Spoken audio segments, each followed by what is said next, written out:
estamos con un gran entrevistado para conversar, para divagar, para pensar, para reírnos y para llorar.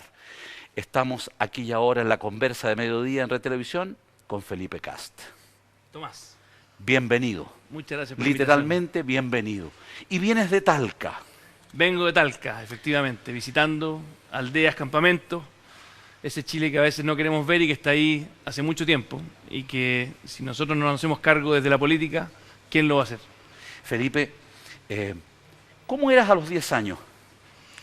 Mira, yo a los 10 años era un niño bastante mamón. Era muy alegre, pero muy apegado a mi madre, porque a los 6 se había ido mi viejo, mi padre, que según lo que me cuentan también era bien cercano a él. Entonces como que desarrollé una cercanía especial con mi madre, Ya. que se quedó sola. Sí. Ella tenía 30 años, Sí. 5 hijos. Sí. Y la verdad que siempre muy optimista y con muchas ganas de que mi mamá encontrara a alguien nuevo. Porque ¿Lo sentías así a los 10 años? sí, me daba mucha pena ver una mujer sola, a quien quería mucho y que sentía, veía entre medio de sus palabras un poco de sufrimiento. Y tuvo mucha suerte porque efectivamente a los 12 años, 2 años después de la edad que tú me preguntas, se encontró al amor de su vida nuevamente, que es mi padrastro, Claro. Javier Echeverry, Sí. que ha sido Por muy, todos conocidos. que ha sido muy importante en mi vida. ¿Y cómo eras a los 15 años, Felipe? A los 15 años ya empecé A pololear. a pololear y empecé a ser muy obsesionado con el deporte. Jugaba básquetbol por la Universidad de Chile, ¿Ya? en Nataniel, en Recoleta. Era muy aficionado, tengo muy buenos recuerdos. Me abrió Chile, yo viajé por Chile gracias al básquetbol. ¿Te daba permiso tu mamá para subirte a un bus y recorrer Chile? Porque más encima yo, como me tenía muy buena mi mamá, era como el hijo que confiaba. Confiaban todos, pero en mí, Tú eras el maduro del lote. a pesar de que era el tercero, Sí. era el del medio, pero confiaba bastante en mí y mi madre. Entonces yo ponía música en las noches, ganaba mi platita, tenía más independencia. Entonces Ajá. nunca me controló mucho. Así que siempre andaba bastante tranquilo y mi padrastro, claro, era más liberal incluso de mi casa original. Entonces mi padrastro tampoco era un gran controlador. ¿Cómo te costó, comillas, esto de pegar, empalmar, afectivamente, psicológicamente, físicamente, en el terreno de la autoridad incluso, un nuevo papá en tu vida a los 10, 12, 14, 15 años? Mira, a mí no me costó mucho. No Yo te creo que costó, le costó ¿ah? más a mi mamá. A mi mamá le costó esta cosa de que llegara alguien. Nunca era claro qué rol tenía que jugar, si que tenía que mandar o si es que tenía que simplemente acompañar. Nunca quedó claro. O sea, es difícil, Sí, porque en el fondo porque la mamá un dice, empalme. estos son mis hijos, no Sí. son los tuyos, Claro. pero el otro también quiere ayudar. Entonces, siempre fue difícil. No para todos los hermanos fue tan fácil la llegada de mi padrastro. Pero después maduramos todos y hoy día un final muy feliz. Siguen juntos. Lo más importante. Llevan mucho tiempo juntos. Tuve una hermana también, gracias a Dios, de mi mamá con Javier, Claro. que es la Cristina, que le mando muchos cariños. Ya tiene 18 años. Mira. Eso te habla a lo largo de la Sí, historia. sí. Y la verdad que Javier se acopló muy bien. Siempre supo saber manejar esa ambigüedad de hasta dónde meterse. Porque nosotros éramos 4 hombres. Una máquina. Hijos de más encima Miguel Cas, que era un personaje bastante Sí. conocido. Sí. Él era de izquierda, es Claro, de izquierda. sí, claro. Mi papá era más bien de derecha, Sí. fue ministro del Sí. gobierno militar. Entonces Había harto cruce de agua. ¿Ah? había mucho cruce. Yo siempre digo que tuve una suerte muy grande, Tomás. Yo creo que pocos chilenos han tenido en su mesa, desde chiquitito, la posibilidad de escuchar la complejidad de lo que nos ha tocado vivir en la historia en Chile en los Sí. últimos 30 años. Sí. Y haber tenido, ser hijo de quien soy hijo y ser hijo de quien soy hijastro, en mi mesa, las discusiones, yo me acuerdo perfecto, era muy chico. El año 89, cuando llegó Javier, estábamos en pleno debate del sí y el no. Claro. Y los debates en la mesa eran muy profundos. Y yo creo que muy pocos chilenos, siempre probablemente en las casas vivieron más polarizados. Claro. O sea, que en el fondo o eres del sí o eres del no. En mi casa había una mezcla de debate. Su mejor amiga era la María Luisa Sepúlveda, mujer que ha liderado todo el tema de los derechos humanos. Entonces, en mi casa siempre aprendimos desde muy chicos de ver las luces y sombras de los distintos miradas de la sociedad. ¿Y eso para ti fue bueno? Vamos a hablar del presente en un rato más, pero ¿fue bueno en ese momento? ¿Te enriqueció Mucho. o te confundió? No, mucho. O sea, era duro. Sí, po. Era duro que alguien llegara y te dijera, mira, en realidad tu visión o de donde tú vienes tiene muchas imperfecciones. Y yo creo que en mi vida hay algo que me ha ayudado mucho, es no tomarte tan en serio tus posiciones iniciales, o sea, tomártelas muy en serio, pero tener la capacidad de reflexionar sobre ellas. Incluso de cambiar absolutamente. De cambiar absolutamente, por supuesto, con convicciones. Y eso no significa, de hecho, se ha generado un debate ahora último, en virtud de lo que ha planteado el ministro Chadwick, de lo que ha planteado Sí, después Lavín, sí. y de hecho después fue Hermógenes Pérez de Arce a un programa. Sí, Esta idea de ser veleta o no ser veleta en el viento, de cambiarse la chaqueta. sí. Y yo creo que hay que distinguir el cambiarse la chaqueta, que tiene que ver cuando te conviene, a tener procesos de reflexión más profundos. Por ejemplo, Aunque sean medio lentos. aunque sean lentos, pero en el fondo lo que le pasó a Lagos, por ejemplo. Lagos, que todos decían que era el presidente de los empresarios. Yo creo, a diferencia de muchos, que eso no es darse la vuelta a la chaqueta, es que es madurar, y aunque haya sido Claro. una persona muy cercana a Allende, Sí, claro. que termine gobernando como probablemente el presidente de izquierda más moderno que haya tenido Latinoamérica en sus últimos años, incluso más que Lula, habla muy bien de Lagos, para mí no habla mal de él. Que un Joaquín Lavín hace mucho tiempo atrás haya dicho, yo si tuviese que volver atrás, votaría que no, para mí habla bien de él. Siempre uno puede juzgar si es que eso es producto de que buscan apoyo, Acomodos, apoyo. o si es que es por convicción. Yo creo, Claro. siempre prefiero Claro. creer bien de las personas de que uno puede evolucionar. En el campo hay un dicho milenario, y los dichos milenarios acumulan pura sabiduría, que dice, cuando uno es dueño de su idea, las cambia cuando quiere. Efectivamente, Y no hay más. O dicen también, la libertad es libre. efectivamente. La libertad es libre. Y a los 20 años, ¿cuántas pololas tenías ya en el recorrido sentimental, Felipe? A los 20 años tenía 2 pololas. 2 pololas. Sí. No en forma simultánea, sino que sucesiva. No en forma simultánea, Ya. sino que ¿Cómo tuve- fue tu primer polola, tu primer romance? ¿Dónde? ¿Cuándo? ¿Por qué? Fue en el colegio. Viaje estudio, que tuve ahí, conocí una mujer que fue una muy buena relación de pareja, muy sana. Duramos casi un año, No está mal. tercero a cuarto medio, y ahí terminamos. Y después en la universidad, por eso calculé bien, tuve otra polola de un año al primer año de universidad. Y ¿Qué te atrajo de la primera polola y qué te atrajo de la segunda? ¿Y quién pateó a quién en la primera y en la segunda? Nosotros somos faranduleros también. en la primera, ¿Qué te atrajo? yo creo que fue su transparencia. Yo era más encima de un colegio de hombres, Sí, po. que yo no encuentro muy El buena verbo idea. divino. Sí, el verbo divino. No encuentro muy buena idea los colegios de hombres. Entonces esta cosa de que sale el viaje estudio uno y tiene más posibilidades de relacionarse, te permite profundizar. Y yo encontré una persona muy transparente, con muchas ganas de poder ser honesta. Yo sentía que yo había sido educado en un colegio de hombres con esa cosa como de lejanía con la mujer. No. Con esta persona encontré una cercanía Ya. de poder confiar un poco más. Y eso Ya. generó una sinergia y después estuvimos juntos casi un año. Ya. ¿Y quién pateó a quién y por qué? Fue conversado, yo creo Dialogado. que... Dialogado. Yo creo que yo influí un poco más en terminar. Yo tomé un poquito más el liderazgo, pero tenía mucho susto, y tiene que ver con mi personalidad, de que yo en esa época me costaba el compromiso. Bueno, todavía siempre es difícil el compromiso, pero pensar que tenía que pololear tantos años para eventualmente casarme con esa Un pololeo de 10 años insufrible, dices tú. o sea, yo, claro, como que quería vivir un poco más. Y tal vez me sirvió mucho en esa etapa, pero quería vivir la etapa universitaria con un poquito más de libertad, tal vez. Ya, ok. ¿Cómo te podrías haber definido a los 25 años? ¿Quién era Felipe Kast a los 25 años? ¿Y cómo te defines hoy, Felipe? Bueno, yo he evolucionado mucho. Por eso me gusta la gente que, no que cambia por cambiar, pero que en el fondo va leyendo de la vida oportunidades de poder crecer. Porque tú de una manera naciste en un lugar elítico, te educaste en un colegio de élite, Así fuiste es. a la universidad de élite, o sea, pura élite nomás, o sea, encapsulado, sagrado.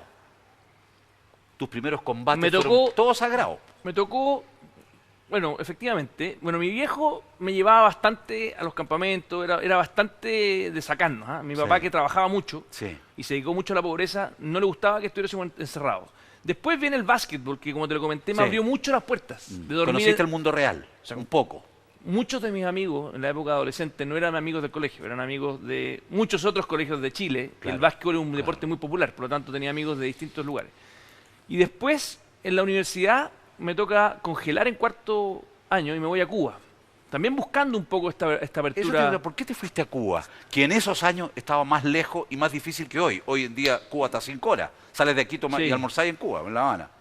Fuimos a tratar de intervenir la Universidad de La Habana ¿Quiénes son fuimos? con un grupo de personas de la Iglesia Católica, a tratar de meterle ahí un movimiento social. Yo cuando el Papa fue a Cuba el año 98, yo voy casi que por turismo, pero que me pareció curioso que Fidel haya dejado entrar al Papa. Y salir. Y salir, entrar y salir, por supuesto. Sí, Y voy para allá, conozco a un sacerdote que sabía que yo era muy activo políticamente en la universidad, en Chile, Ya. y que era cercano a la iglesia, y nos invita, nosotros pertenecíamos a un movimiento de Schoenstatt en la universidad, aquí en Chile, a tratar de armar un movimiento social en la Universidad de La Habana. Ya. Y llegaste a La Habana. Congelé la universidad, me fui para allá con 2 amigos, arrendamos un departamento, estudiamos marxismo en la Universidad de La Habana, yo un año completo, yo era economista en Chile, congelé, estudié todo el track de economía marxista y sociología. Qué buena. Fue muy buena experiencia desde el Sí, punto de vista po. profesional Sí. también. Armamos el movimiento social, me llevaron detenido una vez por armar cuento en la Universidad de La Habana, estuve con Fidel. Y ¿Qué impresión te hiciste de Fidel cara a cara? Mira, la verdad es que no es que estuve conversando con él. Él fue a dar un discurso en la Universidad de La Habana y Ya. era un estudiante más. Ya. Y era los pocos. Pero lo tuviste ahí a distancia. No, es un tipo con carisma muy, muy potente. Sí. Mi gran crítica a Fidel, y que se lo he dicho y tiene que ver con lo que conversábamos antes, es que nunca tuvo la capacidad de dudar de sí mismo. Nunca tuvo la capacidad de Qué darse buena cuenta, qué buena de reflexión. darse cuenta de que con toda su inspiración preciosa que puede haber tenido en su minuto, de tratar de generar una sociedad más justa, al ver que no funcionaban muchas de sus cosas, nunca tuvo la capacidad de decir, mira, tal vez de 10 ideas mías, 5 funcionan, 5 no funcionan, saquemos las malas, Sí. evolucionemos. Hagamos una combina. Nunca tuvo esa capacidad. Y esa ceguera, ¿Y por qué? Si se supone que era un tipo inteligente, sensible y, por cierto, de una gran educación. por una razón muy simple. O al menos de una gran Por una instrucción. razón muy simple. Y en esto la iglesia es muy sabia. ¿Tú sabes cuál es el peor pecado, dice la iglesia? ¿Cuál? La soberbia. Cuando tú te crees que eres iluminado y eres mesiánico, y por eso a mí me cargan los políticos mesiánicos, y hay muchos en Chile. Sí, po. No vamos a entrar en nombres, pero hay muchos. Todavía no, más rato. Caes en eso. La soberbia es el peor de los pecados. Y porque en el fondo te pones por sobre el resto. No eres capaz de tener un diálogo como el que tú tienes conmigo, donde me interpelas y yo trato de reflexionar sobre mí mismo y te digo, mira, esto es lo que creo. Y puede que tú tengas más razón que yo. Entonces, esa soberbia hizo que Cuba todavía, por más de 50 años, tenga una dictadura, no se respeten los derechos humanos. Mi mujer es cubana Yo sé. y sé lo que significa sufrir no tener libertad. Dime algo, encuentro fabuloso. Yo he estado en La Habana 15 días, tú estuviste un año, y una experiencia única, es un privilegio, porque es conocer esa cultura, eso que se respira, Es maravilloso. eso es fabuloso. ¿Qué fue lo mejor? ¿Qué fue lo peor? ¿Qué fue lo más difícil? ¿Qué fue lo más apasionante? Mira, lo mejor de Cuba, ¿Conociste para abajo, anduviste por el sur, por todos lados? todas partes. Estuve un año, así que Sí, po, mochileando en un por año. todo. Sí, po. Lo que más me gustó de Cuba fue que la sensación de que en Cuba, con todo lo difícil que es, hay lo que yo llamo un sentimiento de que todos los actores de la sociedad se sienten capaces de discutir sobre cómo está la sociedad. O sea, hay lo que yo llamo igualdad en el más profundo sentido. Tú conversas con cualquier persona y te debate. Total. El que escribe las columnas, no es que como en Chile que de repente escribe las columnas 5 gallos y la entienden 10, y los otros 80 no están ni ahí con lo que se discute, en lo público. Sí, claro. En Cuba, en general, con excepciones de algunos pueblos que están más aislados, todos los cubanos debaten.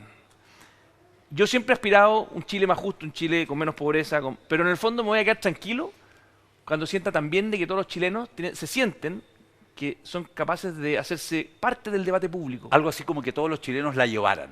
Como que todos los chilenos, un poquito los argentinos también tienen un poco más eso, sentirse de que en el debate público son parte. Claro. Y que no la discusión de lo importante De los otros, claro. está y que no en el fondo, mucho respeto, la farándula es para muchos y la discusión pública es para pocos, Claro. sino que en el fondo tengamos una debate. Y lo peor es que ahora se mezcló. po. Efectivamente, hoy Porque día ahora tenemos da lo mismo. farándula- Política, farándula farándula, política. política, ya está todo mezclado. Efectivamente. Nadie le cree a nadie. No, Nadie cree que Jorge Valdivia fue secuestrado, Sí, hay un problema de credibilidad que no es tan sano en nuestro país. por decirlo menos. Bueno, y lo más importante de ese año en Cuba fue conocer a Emelia. Lejos lo más importante. ¿Cómo la conociste? Porque mujeres hermosas, mujeres atractivas en Cuba, es de loco, porque son todas hermosas, son todas Muy atrayentes, bonita, todas muy tienen bonita. fuego. Muy bonita. ¿Ah? Yo la conocí llegando un día de la playa, me acuerdo, estábamos en La Habana Vieja, y un sacerdote del colegio Verbo Divino, Ya. perdón, no del colegio, la congregación Verbo Divino, Verbo Divino. que era amigo mío porque yo era aquí del colegio, entonces lo Sí, fui a po. conocer, usted del Verbo, y yo estaba ahí.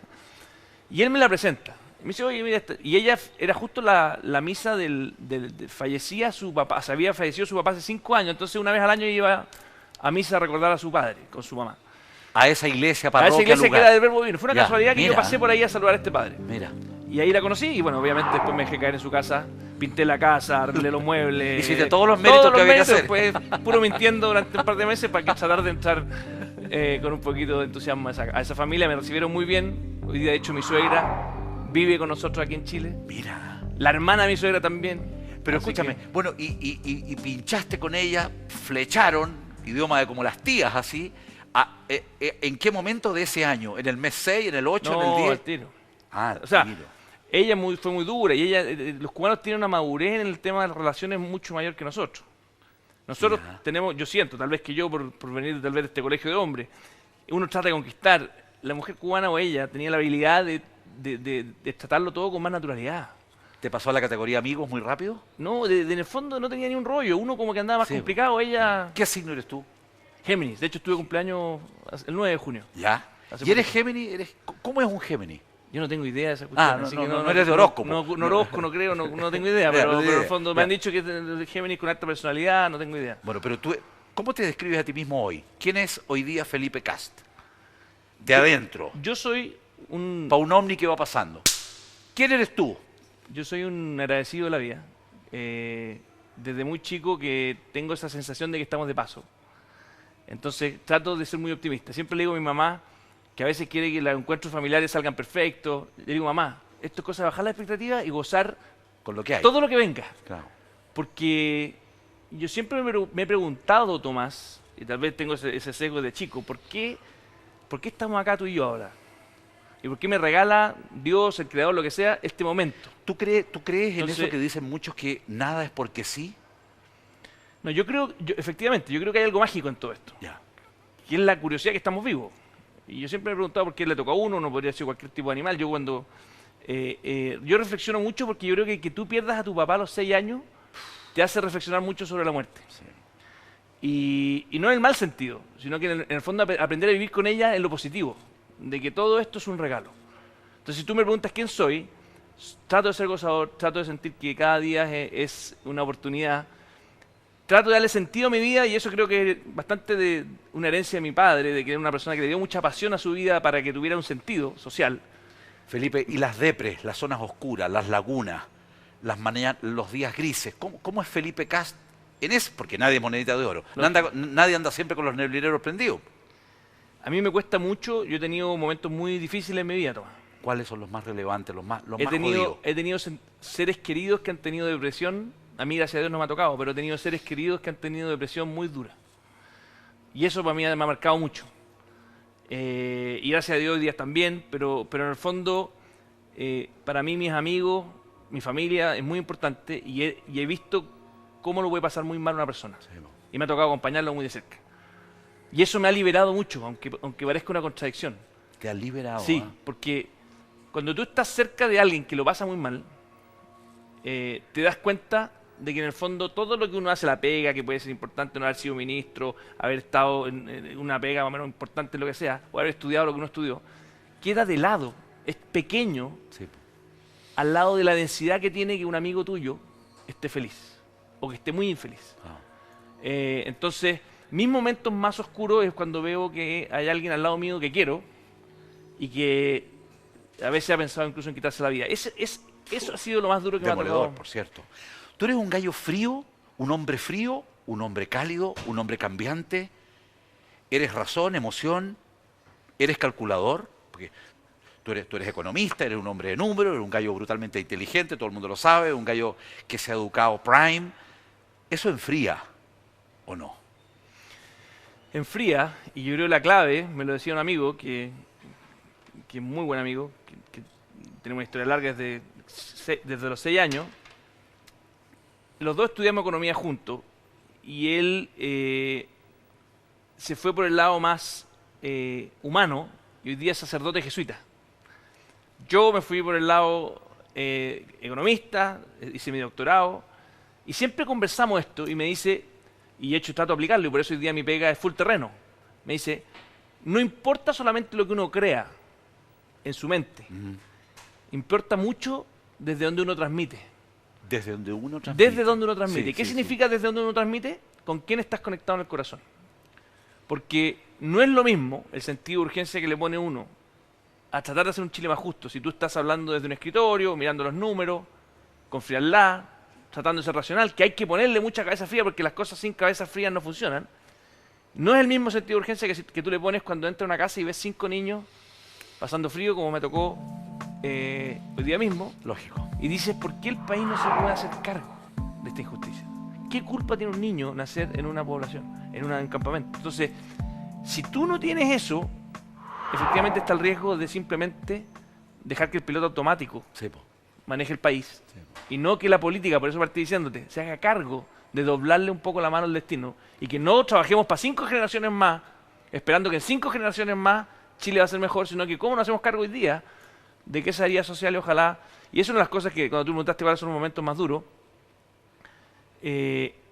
yo creo que es muy importante que nosotros que hemos tenido más privilegios, a mí por lo menos que me tocó nacer, como tú dijiste, a pesar de que mi viejo le tocó muy duro, a mí me tocó nacer ya en un colegio de élite, Sí, po. todo lo que dijimos, que hagamos el ejercicio de pensar fuera del molde y darse cuenta y no justificar las injusticias que todavía tiene nuestro país, porque a veces es muy cómodo decir, pero si esto es lo que siempre ha existido, Claro, no, porque eso es una brutalidad nomás, po. pero actuamos como tal No muchas sé, lo tengo claro. Mira, Entonces, va a haber una pausa, estamos en el cara a cara. Felipe, a la vuelta te voy a preguntar lo que me pidió un hombre común y corriente, como cualquiera de nuestros amigos de todo Chile que nos ven hace largos años, que te preguntara crudo y en seco al hueso eso que te voy a preguntar a la vuelta. Cuando Cara a Cara continúe.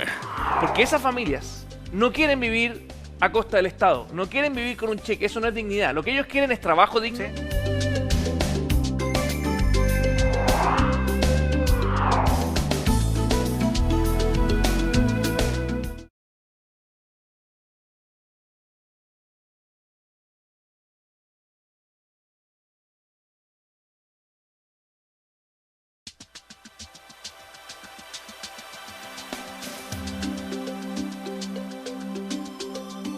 Estamos con Felipe Cast conversando aquí cara a cara. Felipe, me decía un hombre en la calle hace un rato atrás, me decía, pregúntele a Felipe lo siguiente. Fácil. Si los super mega empresarios de Chile se unieran, esos 20 que nos manejan a todos, y juntaran esa plata, un pedacito chiquitito de su plata, y el Estado pusiera un pedacito chiquitito de sus reservas, en 6 meses no queda un miserable, me refiero a que viva en la miseria, y ni un pobre en Chile. Tú lo sabes que es así. Porque un cheque con un poquito de la plata que tienen los 15 mega empresarios de Chile y un poquito mota que ponga el Estado de sus reservas, se terminan los campamentos, la pobreza, la miseria y la necesidad en Chile en 6 meses. Entre hospitales, casas, casitas, casotas, se termina. ¿En qué topamos? ¿Por qué esperar 4 generaciones más? No. Si ya no va para más. Y el Papa anterior dijo, los pobres no pueden esperar, el amor, etcétera, etcétera. Y al final de eso se trata. ¿Cómo se llama este personaje? Juan Pérez. Juan Pérez. Para Déjame decirlo en fácil. responder. Es lo que piensan 5, 6, 7, 8, 10 millones de chilenos, Felipe. Déjame responderle a Juan. Dale. Primero, y quiero separar los dos temas. Efectivamente, hoy día tenemos un grupo de chilenos que ha aumentado mucho su riqueza. Perdón.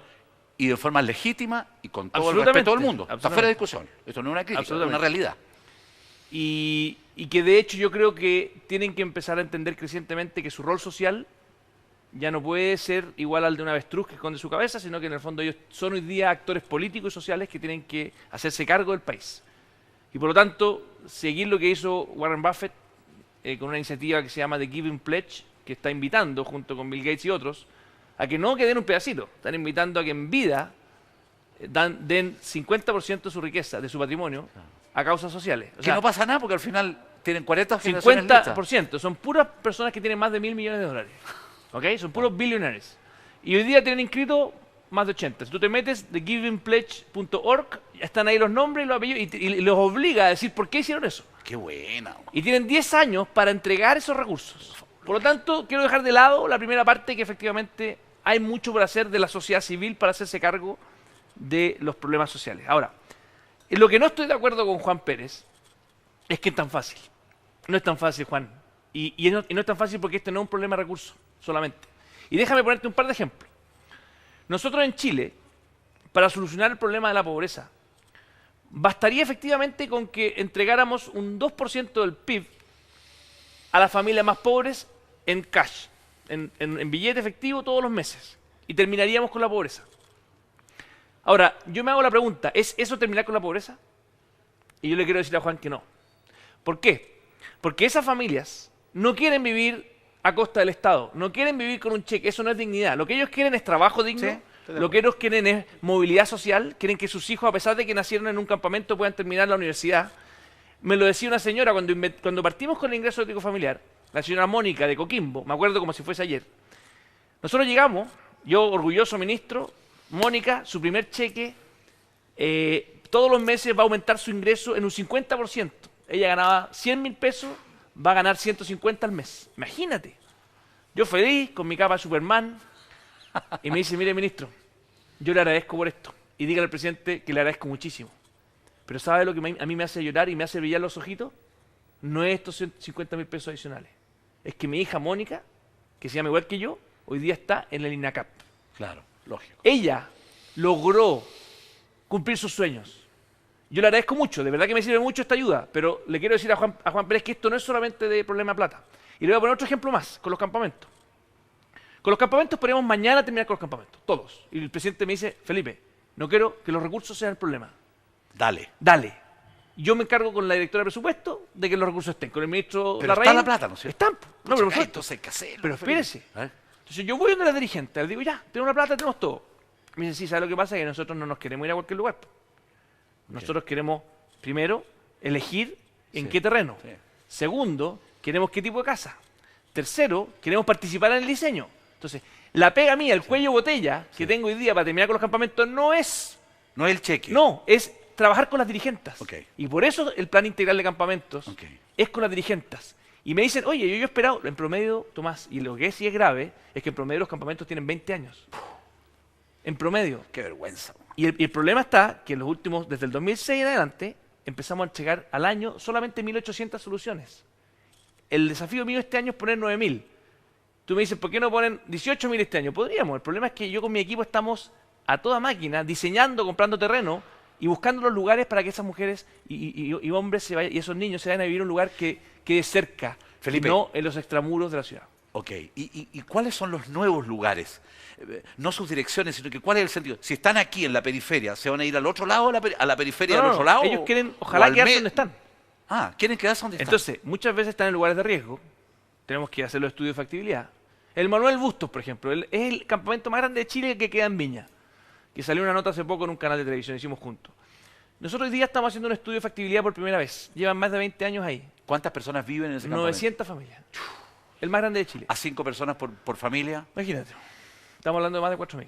O sea, en el fondo estamos hablando del campamento más grande. Y lo que quieren ellos es que le pongan alcantarillado. Sí. Porque están muy bien ubicados. Sí. Entonces nosotros estamos haciendo ahí la pega, el estudio con los ingenieros. Tienen que partir de abajo para arriba. Efectivamente. Y tratar de que ojalá no tengan que moverse a otro lugar donde ya no hay redes sociales.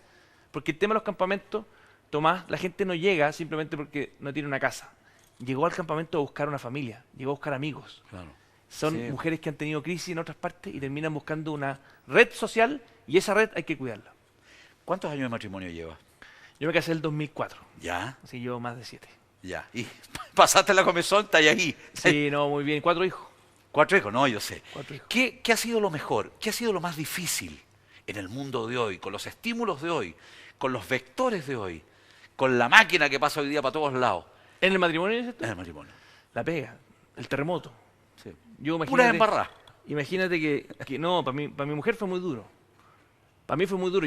Discúlpame, ¿por qué te viniste de Cuba para acá si Cuba, al sur de La Habana está la isla de la felicidad, la isla de la juventud, La juventud. y allá podían dar pilucho y nada, y todo el día buena onda, buena temperatura y todo el mundo alegre o semi alegre, salvo cuando pasa Castro, que todos salen disparados.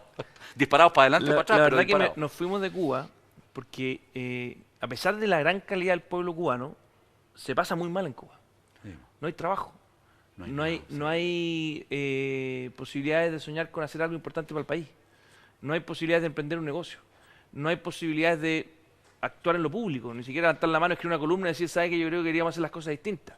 No hay posibilidades de elegir qué colegio quiero para mis hijos. Entonces, Claro, suena muy bonito, pero no sé dónde Sí. sacan esa fuerza. Pero en el fondo, al final, mi mujer lo pasaba muy mal. De hecho, mi cuñado, que es médico, hoy día es médico en España, salió porque yo creo que si no, en cualquier minuto le podía pasar algo.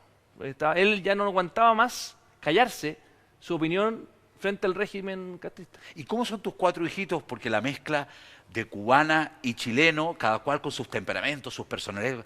¿Cómo es la mezcla? ¿Qué? Hay 2 parecidos a mí y 2 parecidos a mi mujer. Así que tenemos, es curioso ahí la naturaleza, cómo hace su pega de... Sí.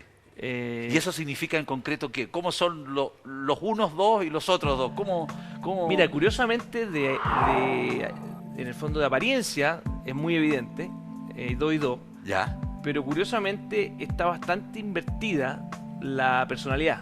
O sea, en el Ya. fondo, mi hija, que se parece mucho a mi mujer, ¿Ya? yo creo que tiene más mi personalidad. Ya. Mi hijo mayor, que se parece más a mí, yo creo que tiene más la personalidad de su mamá. Entonces es raro cómo ocurre en todo esto. Felipe, ¿cómo te filtras en tu día a día privado y público? ¿Tú frenas mucho lo que quieres decir? ¿Lo filtras mucho? ¿Tú te administras mucho? No, ¿O eres espontáneo de frentón? no me ¿O no se puede en tu cargo y tu responsabilidad ser espontáneo? No, yo no me tengo que administrar mucho, creo yo. En el sentido de que, bueno, cuando era ministro un poquito más, yo tenía mucho Twitter antes de ser ministro Sí. y después de ministro. En Twitter tengo que tener más cuidado, porque Twitter es un poquito esquizofrénico y en el fondo cualquier cosa que uno dice explota. Y ahí tengo mucho cuidado de simplemente yo cuento muchas cosas que hago, pero no lo ocupo como un lugar de debate, que era Ok. lo que yo hacía más antes. Ok. Pero la verdad que no me filtro mucho. O sea, yo creo que bastante de las cosas que digo es lo que pienso. No me guardo muchas opiniones. No creo que haga bien. Yo creo que los políticos, uno de los problemas que tienen, Tomás, es que cuando empiezan a caer en lugares comunes, pierden credibilidad, nadie los quiere escuchar, cambian el canal, ojalá que aquí no nos cambien, pero en el fondo la gracia de ser transparente, creo yo, es que te conectas un poco más con todos. Claro. Y yo creo que la política tiene un gran defecto que es caer mucho en lugares comunes. O sea, que yo ya sé por quién es, qué es lo que va a decir en cada uno de los temas. Exactamente. Aprieta el play. Y le da para adelante y la oposición dice una cosa, el gobierno dice otra. Entonces al final la vida no es así y la gente no es tonta.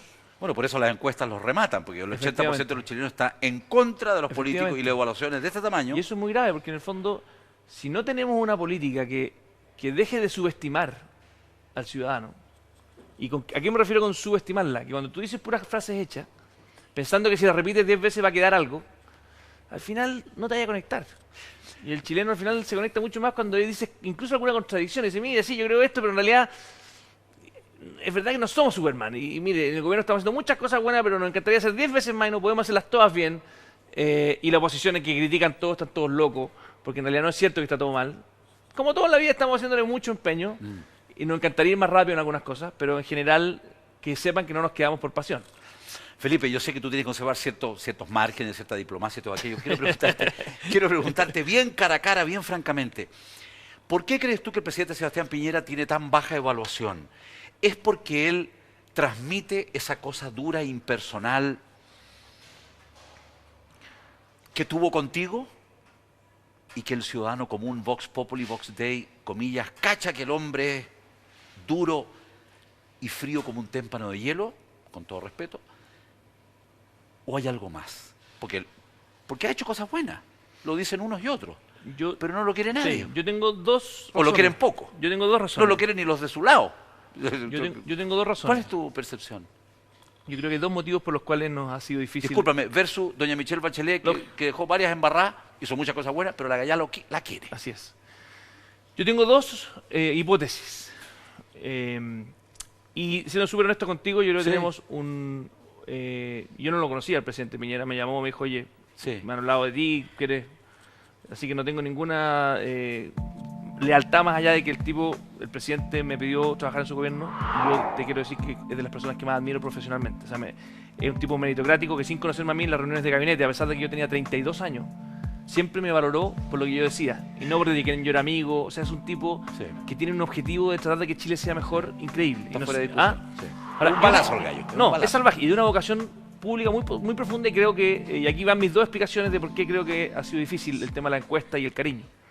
Primera, creo que la oposición ha hecho una pega notable comunicacionalmente para construir una caricatura de un presidente que me parece a mí que es una falta de respeto y le hace mal a Chile.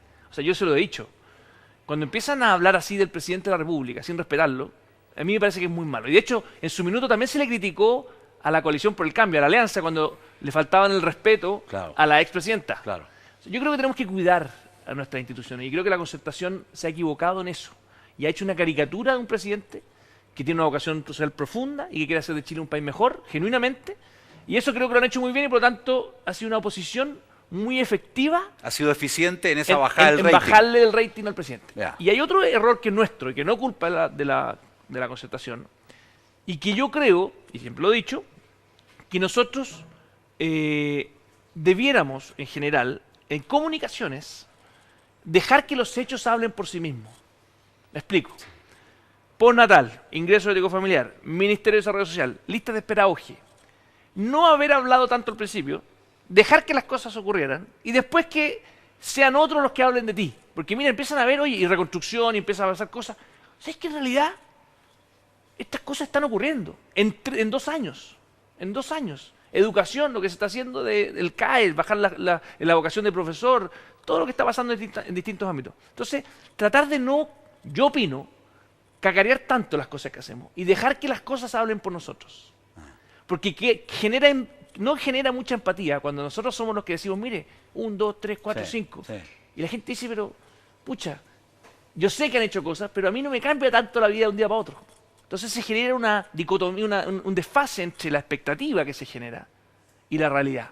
Por eso yo siempre he dicho, compadre, qué buenos piolitas, estamos sacando la mugre, dejemos que las cosas ocurran, dejemos que ya hoy día, por ejemplo, tenemos toda la familia en la aldea, con su casa en plena construcción, todas ellas tienen opción de no estar en la aldea si quieren mañana mismo porque tienen un subsidio de arriendo por 150.000 pesos hasta que le entreguen la llave a la casa.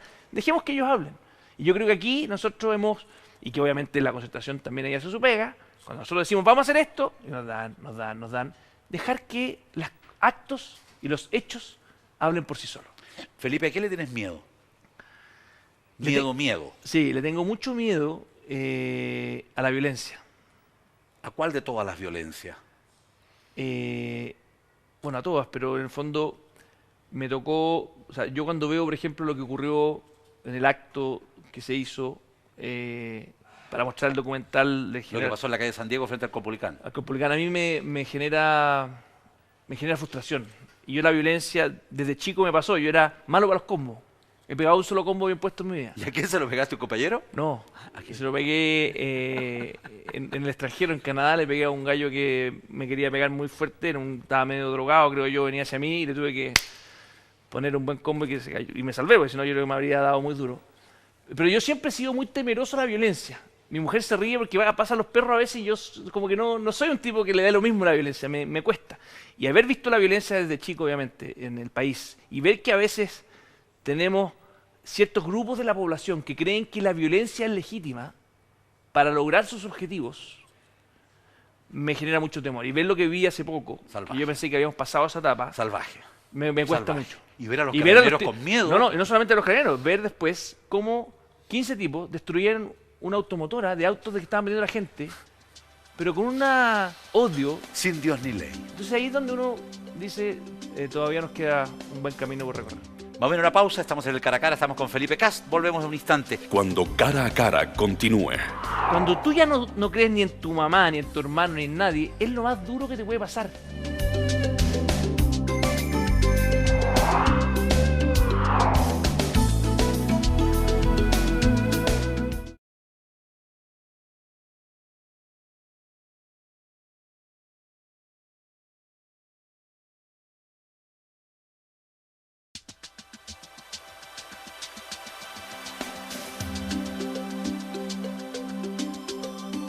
Volvemos los últimos minutos en el cara a cara de este domingo. Estamos con Felipe Cast, aquí en la conversa que usted espera por años y siempre, todos los domingos, 1 hora al fondo, como a usted le gusta. Felipe, quiero preguntarte si tú creíste en su momento en el secuestro de Jorge Valdivia y su mujer y la Daniela. ¿Creíste o no creíste? Porque hay encuestas que han circulado por Santiago, hay un porcentaje importante de chilenos que no creen. No, yo siempre le creo a la gente, pero ¿cómo no le creo al mago? Imagínate lo esquizofrénico que sería que haya inventado un montaje.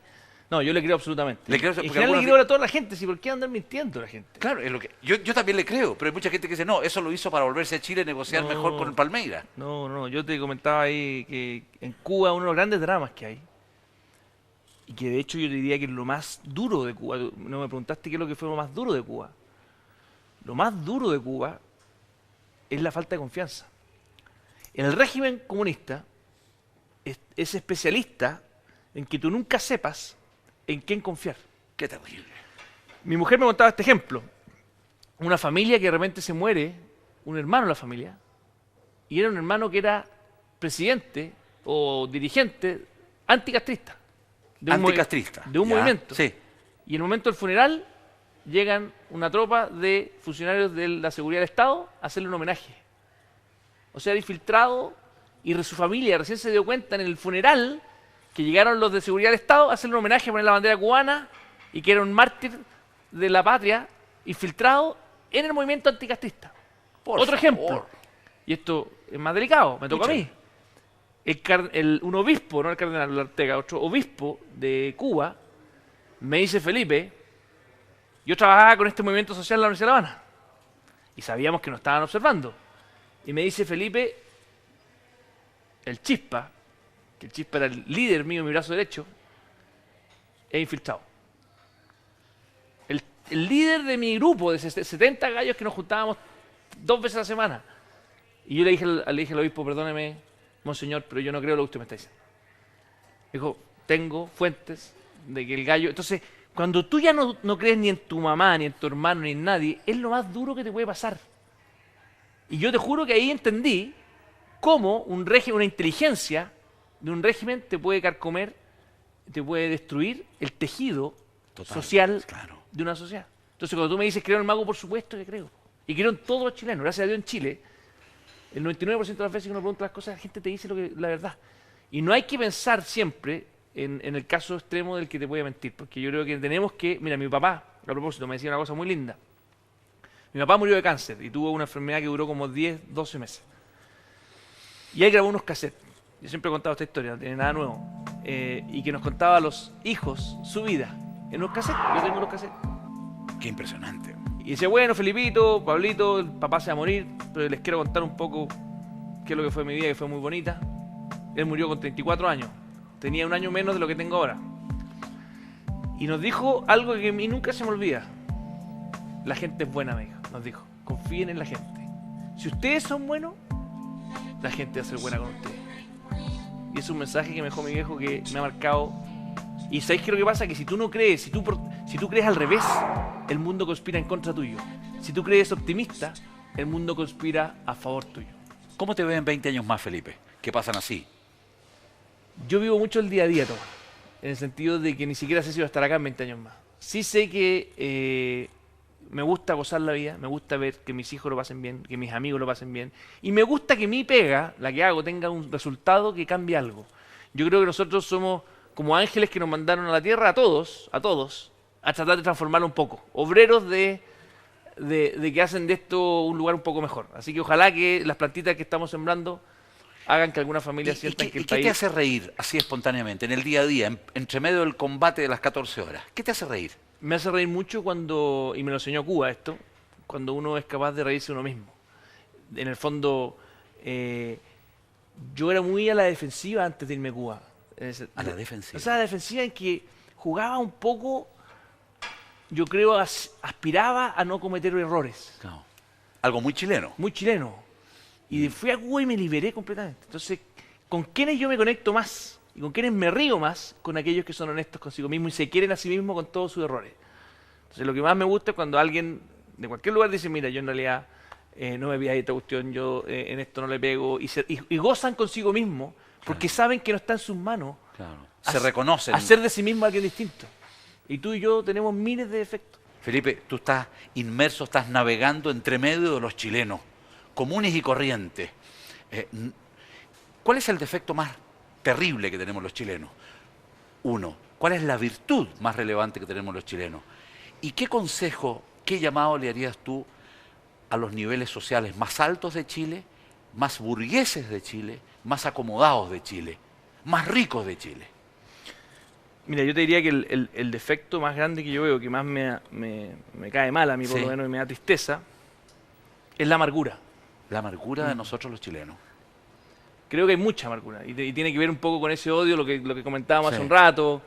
Y curiosamente la virtud del chileno es la apuesta, porque en el fondo tenemos, es la misma, pero la Sí. apuesta, la alegría del chileno. O sea, Sí. tenemos chilenos, y yo veo en campamentos dirigentes que podrían estar a cargo de la empresa más grande de Chile, por su talento, por su optimismo, por su fuerza, y son muy sofisticadas, pero de repente me encuentro con gente muy amargada. Y lo veo mucho en política. Y yo creo que ahí la izquierda tiene una tarea pendiente, en el fondo, y que tiene que ver con lo que pasó ahora. O sea, así como Chadwick es capaz de pedir perdón, yo creo que la izquierda tiene que ser capaz de pedir perdón. Porque el odio que muchas veces ha sembrado ha sido muy dañino para Chile. Entonces, cuando no tenemos una sociedad que es capaz de ver una oportunidad en el otro para conspirar y hacer un Chile mejor, y vivimos una sociedad que como que vive amargada y siempre está resaltando las desigualdades, el que este tiene y yo no. Ese cáncer que al final redunda en el Estado, porque el Estado tiene que al final, construimos hipótesis como la que tú me decías, no, el cheque, no, compadre. La solución a la pobreza y a nuestra felicidad está mucho más dentro de nosotros que afuera. Todos vamos a estar bajo tierra mañana. Y yo creo que el arte de una sociedad es ver que en el fondo, y por eso digo que es su riqueza también en Chile, porque veo a las dirigentes que tienen ese talento de decirle a las mujeres del campamento, dice, chiquillas, vamos a salir adelante. Y yo lo que les digo en todos los campamentos, sin ustedes, olvídense, porque ¿qué es lo que pasa cuando no trabajáis con las dirigentes? Se te quedan algunas, no creen en nada, sacan su plata del ahorro, Hay un escepticismo ahí. y no pasa nada. Entonces, si no tienes esa como complicidad de que el mundo conspira a favor tuyo, no llegas muy lejos. Y finalmente lo segundo que nos queda en el mensaje a quienes creen en ti y que tienen más: riqueza, educación, formación, posibilidades. Tuvieron, comillas, mejor suerte en la partida. ¿Cuál sería tu mensaje? Mensajes que le copien, que les voy a dar un mensaje como niño, como el niño que yo era a los 6 años. Déjenle a sus hijos una herencia de un sentido de vida y no les dejen tanta riqueza material, que fue lo que a mí me dejó mi viejo, y yo creo que no tuve mejor herencia que la herencia que me dejó mi padre, que es sentir que la vida es un regalo muy corto que tenemos, y que créanme que la mejor herencia que le pueden dar a sus hijos, a sus familiares, no es dejarle 2 casas, 3 autos, una cuenta corriente con mucho dinero, sino que es decirle a sus hijos, miren, Un sentido. y que todo lo material pasa, y que lo trascendental al final es poder hacer que esto sea más mágico y con más sentido. Con ustedes, próximo domingo, cara a cara. Usted sabe, la televisión distinta está aquí. Hasta siempre. Gracias.